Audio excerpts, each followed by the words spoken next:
तुमसे तुम तक सीरियल के अपडेट को लेकर आ चुके हैं हम आपके बीच में। आखिरकार आर्यवर्धन जिंदे के पास क्यों गया है, आखिरकार अनु ने जब मंगलसूत्र आर्यवर्धन को दिखाया उसके बाद आर्यवर्धन का क्या रिएक्शन होने वाला है, आर्यवर्धन क्या कुछ बताता हुआ नजर आएगा अनु को, क्योंकि अनु अब लगातार जो है राजनंदिनी के बारे में पूछती हुई नजर आएगी। क्योंकि कहीं ना कहीं अनु को लगता है कि राजनंदिनी जो थी वो एक अच्छी इंसान थी, क्योंकि रिसेंट एपिसोड में गायत्री ने भी उसे यही बताया था। वहीं पर जिस तरीके से राजनंदिनी ने उसे वो मंगलसूत्र तक पहुंचाया, उस कवर्ड तक पहुंचाया जहां पर वो मंगलसूत्र था, उसके बाद जो अनु का एक तरह से विश्वास था वो यकीन में बदलता हुआ नजर आ रहा है कि किस तरीके से राजनंदिनी की सच्चाई उसे जल्द पता चलनी चाहिए। इसीलिए जैसे ही आर्यवर्धन नीचे मीरा को फटकार लगाने के बाद ऊपर आएंगे तो वैसे ही अनु जो है वो मंगलसूत्र जो अब तक उसने गायत्री को दिखाया था वो मंगलसूत्र आर्यवर्धन को दिखाते हुए नजर आएगा। ऐसे में आर्यवर्धन वो मंगलसूत्र देखते ही काफ़ी ज़्यादा चौंकने वाले हैं, क्योंकि वो मंगलसूत्र के बारे में आर्यवर्धन काफ़ी करीब से जानते थे, क्योंकि एक वक्त में आर्यवर्धन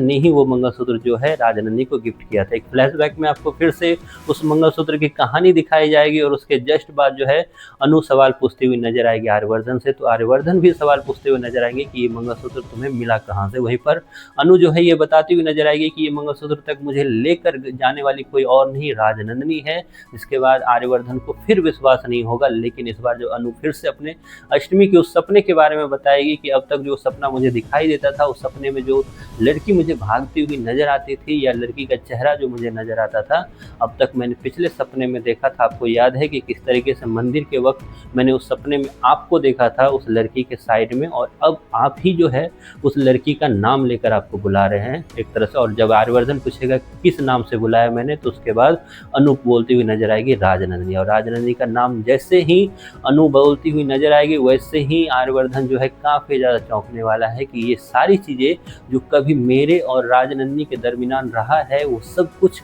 आखिरकार कैसे अनु को पता चल रहा है। और इसी सारी चीज़ को लेकर एक उधेड़-बुन में फिर से आर्यवर्धन लगने वाला है, क्योंकि आर्यवर्धन की ज़िंदगी से मुसीबतें या फिर क्वेश्चन जो है ख़त्म होने का नाम नहीं ले रही है, और फिर से एक नया केस, नया एक तरह से उस सारी चीज़ों को लेकर वो जिंदे के पास पहुंचने वाला है। जिंदे को फिर से ये सब कुछ बताता हुआ नजर आएगा कि आखिरकार वर्धन परिवार में हो क्या रहा है। ऐसे में जिंदे जो है फिर से बताता हुआ नजर आएगा, क्योंकि मुझे तो उस वक्त ही लग गया था जब मंदिर के वक्त में अनु को मैंने देखा था। याद होगा मैंने तुझसे बोला भी था कि किस तरीके से ये राजनंदिनी ही तो नहीं है जो अनु के सपने में दिखाई देती। उस वक्त तूने मुझे टाल दिया था, देख मेरी बातें आज साबित होती हुई नजर आ रही है। ऐसे में आर्यवर्धन बोलता हुआ नजर आएगा कि अब मुझे ये बता कि यहाँ से आगे क्या करना है, क्योंकि मुझे समझ नहीं आ रहा है कि यहाँ से मैं आगे किस तरीके से सोचूं, किस तरीके से अनु को मैं हैंडल करूं। ऐसे में